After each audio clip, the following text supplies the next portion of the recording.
Thank you for that wonderful answer. Hi, Bright Sky everyone! I'm Sky Quizon and welcome to the auditions of Pinoy Big Brother. Well, na-welcome na kayo kanina. Ano bang advice dito sa stage na to, dito kayo unang, yung first couple of seconds, the first 10 seconds, you should be able to leave a mark.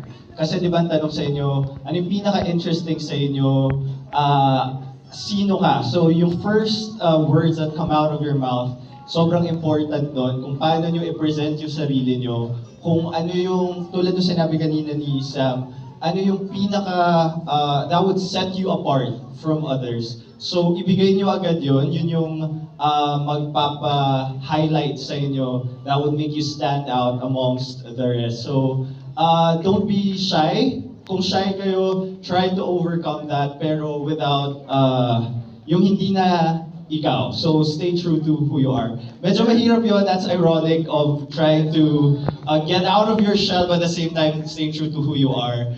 Pero may kita yun kung totoo yung sinasabi mo. Kaya pagtingin mo sa camera na yun, ma-exude kung sino ka. So ayun, galingan ninyo and we're looking forward to seeing you inside the house. At magbabalik ang Pinoy Big Brother 10-11.